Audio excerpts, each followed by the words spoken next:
Vamos avançando com Apocalipse 13, finalizando agora então com a segunda parte.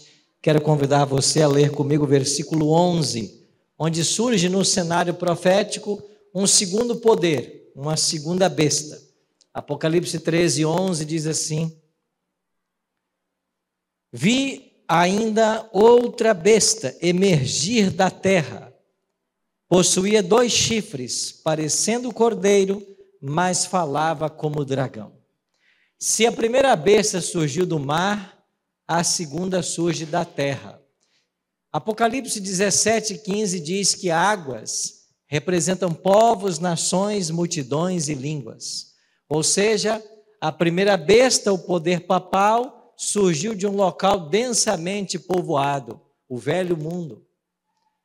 Mas agora a segunda besta, esta que se parece cordeiro, ela surge da terra, ou seja, um local pouco povoado. A quem a profecia está se referindo? Nós acreditamos de que esta profecia se cumpre nos Estados Unidos da América do Norte. Por que nos Estados Unidos da América do Norte? Se nós voltarmos um pouquinho para a história americana, nós temos que nos lembrar de que os Estados Unidos é um país que foi colonizado pelos protestantes que fugiram das perseguições papais da Europa. Esses cristãos primeiro saíram das praias da Holanda num barco chamado Speedwell. Esse barco era muito velho, não conseguiu navegar muito, e quando eles chegaram no sul da Inglaterra, eles tiveram que trocar de barco. E ali no sul da Inglaterra, eles pegaram agora um barco chamado Mayflower. E foi com Mayflower que eles cruzaram o Atlântico.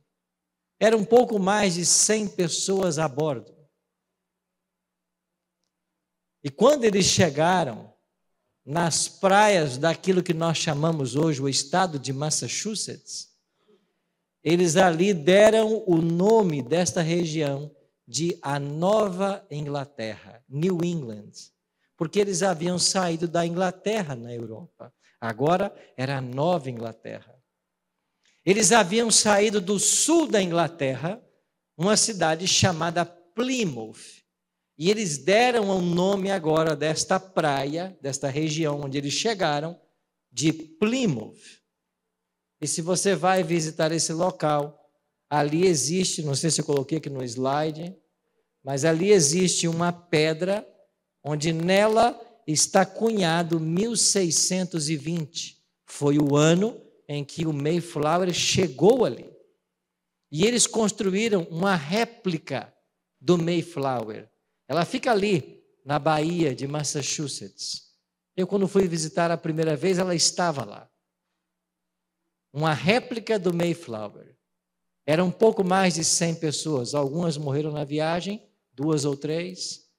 Mas aqueles que ali chegaram, numa quinta-feira de novembro, eles começaram a colonização daquilo que viria a ser a maior nação protestante do mundo. É por isso que todo mês de novembro, na última quinta ou penúltima quinta, não sei, celebra-se o Thanksgiving Day, o Dia de Ações de Graças, quando a nação celebra a chegada dos pais peregrinos no ano 1620. E quando os pais peregrinos chegaram, eles tinham um ideal. Eles estavam fugindo das perseguições papais da Europa. Então eles queriam agora estabelecer um estado sem rei e uma igreja sem papa. Esse era o sonho dos pais peregrinos. E isso começou a acontecer quando em 1776 as 13 colônias declararam sua independência e foi assinada o tratado, a primeira Constituição norte-americana. Um dos primeiros itens já fazia referência à Bíblia e o desejo de ser uma nação livre. Os Estados Unidos então cresceu e o sonho de um país sem rei e uma igreja sem papa tornou-se uma realidade. Em poucos países do mundo você vai gozar de tanta liberdade religiosa, de tantos direitos assegurados como nos Estados Unidos. Um poder que surgiu de um local pouco povoado, um novo continente. E aí começou-se a colonização, veio a independência. E a mão de Deus conduziu essa nação de forma extraordinária para que ela se tornasse a maior potência econômica mundial, o maior país protestante do mundo, do planeta. Só que a profecia dizia também de que este poder que surge da terra exerce toda a autoridade da primeira besta na sua presença e faz com que a terra e os seus habitantes adorem a primeira besta cuja ferida mortal foi curada. Aí vem a pergunta: como que os Estados Unidos levará o planeta Terra a adorar a primeira besta, o papado? Bom, em 7 de junho de 1929, como eu mencionei há pouco, foi assinado o Tratado de Latrão, e recebeu esse nome porque ele foi assinado na Basílica de San Giovanni in Laterano, São João de Latrão, em Roma. E esse tratado devolvia ao Papa de então, Benito Mussolini, líder então da Itália, devolvia ao Papa os 44 hectares de terra que hoje constitui o Estado Vaticano. Aí foi o primeiro ato de uma nova ascensão do poder papal. E esta ascensão chegará ao seu apogeu quando os Estados Unidos derem as mãos ao Vaticano. Como será isso? É claro que deverá haver um estreitamento das relações diplomáticas. E esse estreitamento é um processo histórico. E ele deu uma grande virada na época de Ronald Reagan, quando eles se sentaram para começar a estabelecer relações diplomáticas. Interessante que em 1950 houve uma tentativa no Senado americano para que relações diplomáticas fossem estabelecidas com o Vaticano. Mas quando a proposta foi levada ao Senado, houve uma rejeição tão grande por parte do Senado que a sessão teve que ser cancelada. E qual foi o argumento do cancelamento daquela reunião? Como que nós podemos dar as mãos a um poder que nos perseguiu no passado? Bom, mas nada como o tempo. 1950 não passou. Mas quando chegamos na época de Ronald Reagan, William Wilson foi nomeado o primeiro embaixador norte-americano no Vaticano. Quando isso aconteceu, as relações diplomáticas começaram a se estreitar. E a revista Time, daquele ano, publicou uma matéria intitulada A Santa Aliança, e falava da união dos Estados Unidos com o Vaticano. As relações continuaram o processo de estreitamento, e quando Francisco chega ao poder, ele se torna o primeiro chefe do Vaticano a discursar no Congresso americano. Você vai se lembrar disso? Nunca um Papa havia discursado no Congresso americano, e o Papa Francisco tornou-se o primeiro. Na realidade, em sua primeira visita, ele fez 3 discursos. O primeiro deles foi no Jardim da Casa Branca, o segundo foi no Congresso e o terceiro foi na sede da ONU, em Nova York. E se você acompanhar o discurso que o Papa Francisco fez nos jardins da Casa Branca, você vai ver que algo interessante aconteceu. Ele falou por 9 minutos, mas ele disse o seguinte no jardim da Casa Branca: eu fui muito bem recebido aqui nesse país, assim como um dia também vocês foram recebidos. Assim como eu, sendo estrangeiro, porque ele é argentino, fui recebido bem aqui por vocês, um dia vocês também, sendo estrangeiros, foram bem recebidos. E a que ele aludia? Ele aludia ao fato de que os norte-americanos haviam vindo da Europa para colonizar aquele novo continente. Aí, quando eu ouvi esse discurso, eu fiquei pensando, será que os norte-americanos não se lembraram de que eles tiveram que fugir da Europa por causa das perseguições deste mesmo poder para quem agora estavam abrindo as portas? Será que eles não se lembraram disso? O mesmo poder que os perseguiu, que os levou a fugir da Europa, estava agora, mais uma vez, estabelecendo relações diplomáticas. E as relações continuaram. E o que vai acontecer, segundo a profecia bíblica? Deixa eu adiantar aqui para você. A palavra de Deus nos mostra que haverá um grande movimento ecumênico. Todas as igrejas vão se unir. E sabe quais serão os pontos doutrinários que unirão todas as igrejas? 2 principalmente. O primeiro deles, a crença que a alma é imortal, e o segundo deles, a santidade do domingo. E eu queria abrir um parêntese para você entender bem essa questão. É profética a união de todas as igrejas. Elas vão se unir. Elas vão se unir sobre um único governo mundial. E estas expressões como nova era, um governo mundial, são expressões que estão comumente na boca dos políticos e dos líderes mundiais. Uma nova era vai chegar. Haverá um movimento ecumênico e todas as igrejas vão se unir. Só que as igrejas não se unirão abrindo mão da sua própria identidade. Elas vão se unir por aquilo que lhes é comum.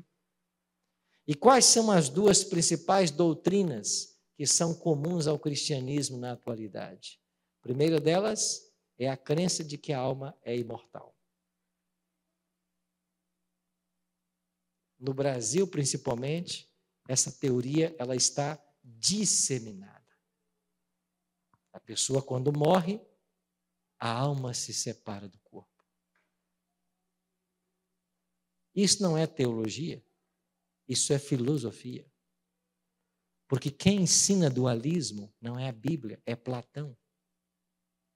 E se você ler Platão, você vai ver que Platão falava que o corpo é mau, mas a alma é boa.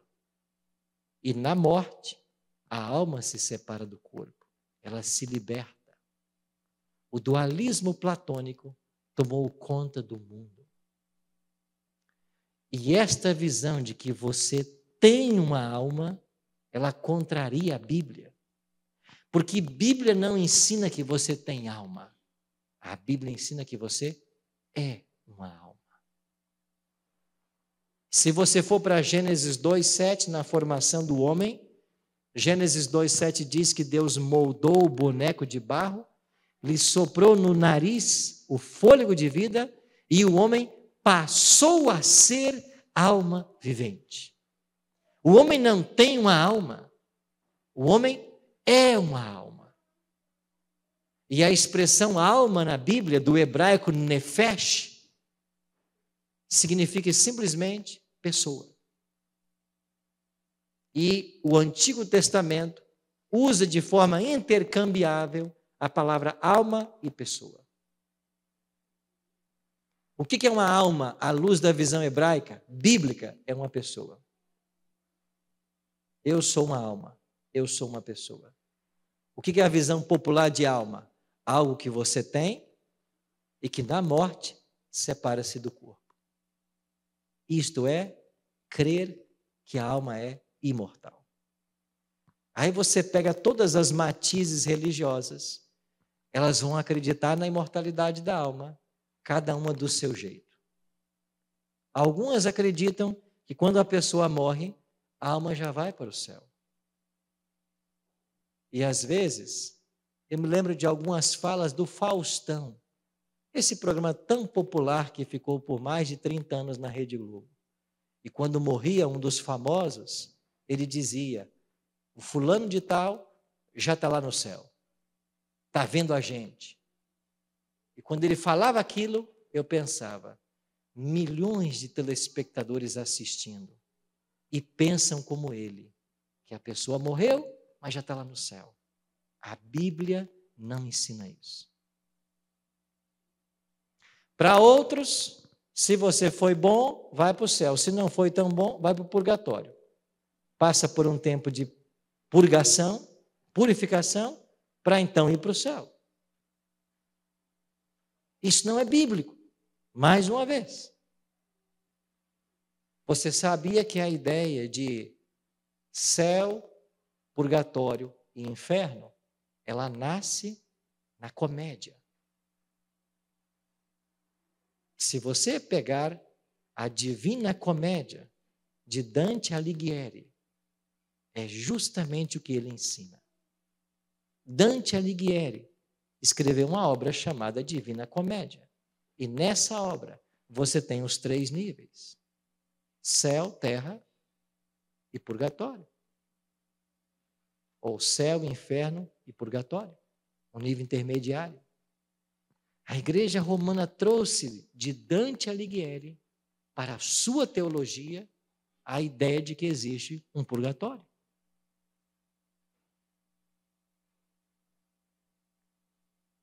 Eu tinha um amigo, perdeu um irmão e foi para o velório do irmão. O irmão pertencia a uma igreja pentecostal. E quem fazia a cerimônia fúnebre era o pastor do irmão dele, um pastor pentecostal. E na hora da cerimônia fúnebre, o pastor usou as seguintes palavras: nós estamos chorando o irmão que hoje vai ser sepultado, mas não fiquemos tristes, porque a alma já está na glória com o Pai. Esse meu amigo interrompeu o pastor na hora do sermão fúnebre e disse: pastor, não minta para a nossa família. Não minta. O meu irmão não tem alma. A alma dele não está na glória. Ele morreu e está aqui. Eu não sei se eu teria coragem de fazer o que esse meu amigo fez publicamente com o líder religioso. Mas você sabe que é muito difícil você ouvir o tempo inteiro a mentira. E muitas vezes, na ideia de ser politicamente correto, a verdade não é dita. Se você não aprender nada nessa tarde que eu estou falando, aprenda uma coisa. O diabo odeia as verdades da Bíblia. E ele vai ensinar só mentira. E uma das grandes mentiras que pegou é que a alma é imortal. O Espiritismo ensina que quando você morre, a sua alma passa por processos reencarnatórios. Ou seja, ela não morre. Ela vai se purificando. Não existe isso na Bíblia. A Bíblia tem apenas uma verdade. A morte é um sono. E todos os que morrem estão dormindo e inconscientes, até que Jesus os ressuscite. E todos os mortos serão ressuscitados, salvos e perdidos. Todos serão ressuscitados pelo poder do próprio Cristo. Os salvos mortos, quando ele voltar, os mortos perdidos, 1000 anos depois. É isso que a Bíblia ensina. Não ensina outra coisa.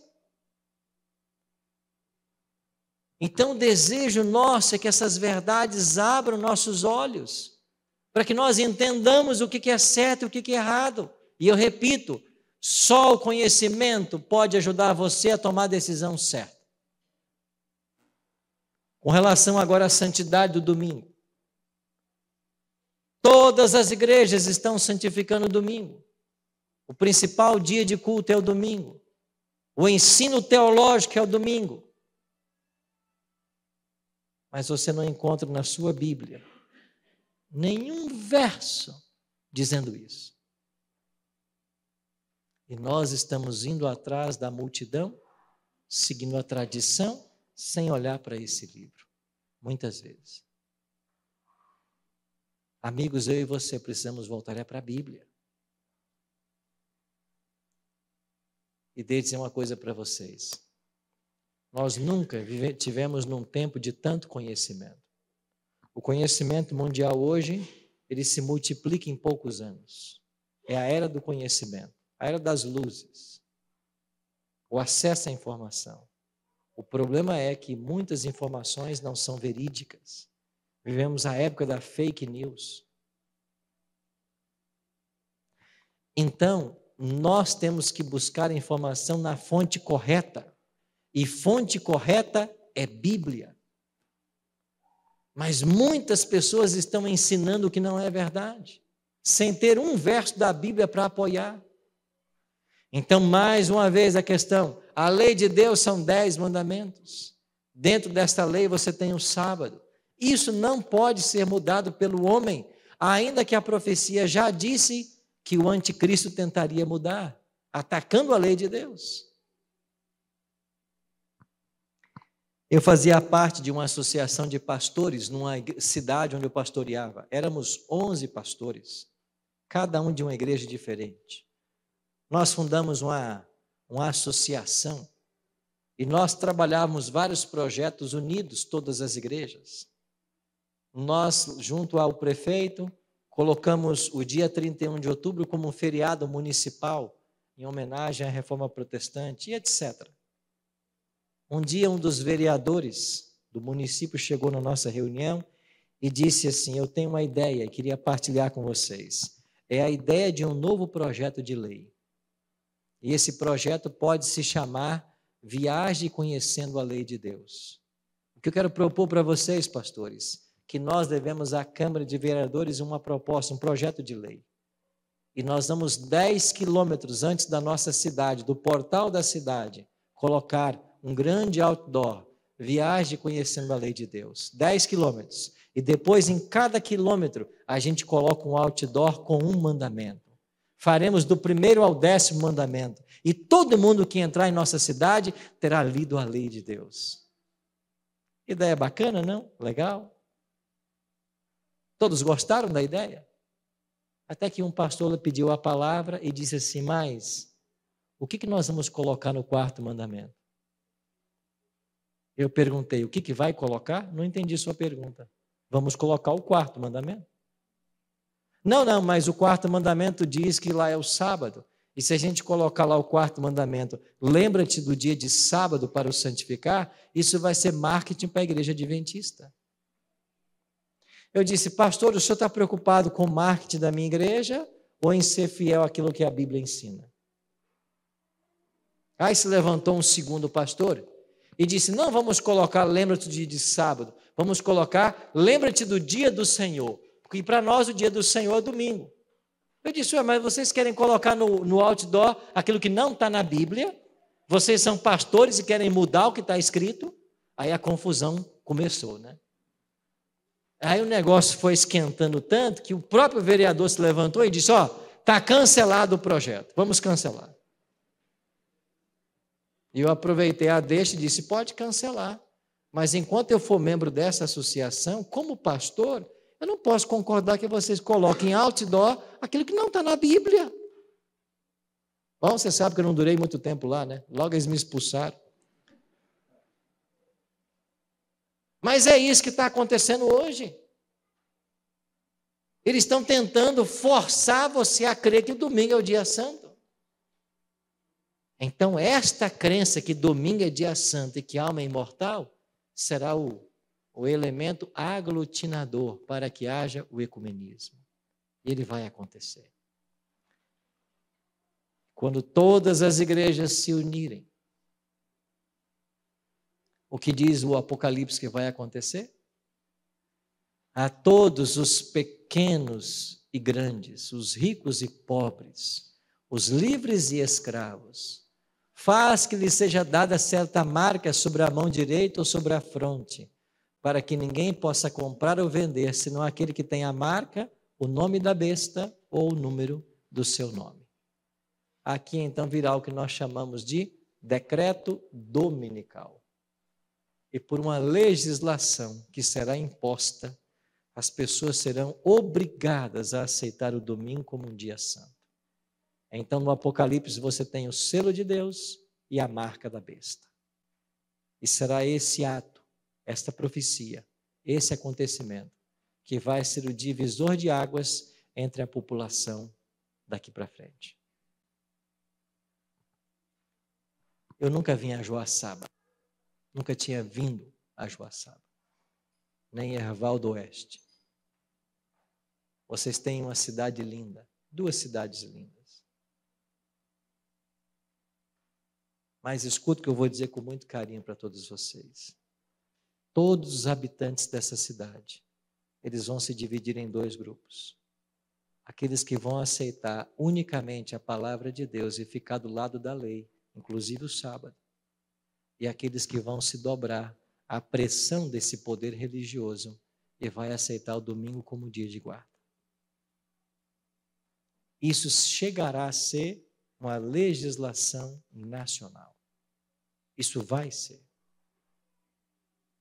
E o Apocalipse diz que aqueles que não aceitarem a marca da besta ou o número do seu nome, primeiro, não poderão comprar e nem vender. Ou seja, todas as relações comerciais serão cortadas com as pessoas que não aceitarem o domingo como dia santo.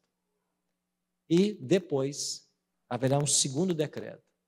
Um segundo decreto que vai declarar de que aqueles que não aceitarem o domingo como um dia santo e não submeterem à autoridade da igreja estabelecida, agora já no movimento ecumênico, serão considerados dignos de morte. Então, em Apocalipse 13, você tem dois decretos. Um que não pode comprar e nem vender, e um que a pessoa tem que ser morta. É o que está aqui no verso 15. Depois você lê em casa com mais tempo. Então, como no passado, como aqueles jovens lá em Babilônia tiveram que escolher entre adorar a imagem que Nabucodonosor havia construído ou ser lançado na fornalha de fogo. Eu e você teremos que decidir de que lado nós ficaremos. E sabe o que a Bíblia ensina? Não existe em cima do muro. Todos nós teremos que tomar uma decisão. E quanto mais rápido ela for tomada, mais fácil será. Quanto mais demorarmos numa decisão, mais difícil ela se tornará. Pastor Arilton, por que o senhor escolheu o Apocalipse 13 para essa tarde? Porque esta é a mensagem que a Igreja Adventista tem para anunciar. Em breve nós ouviremos nos noticiários que o domingo foi estabelecido como um dia mundial de guarda. Esforços nessa direção já são feitos há décadas.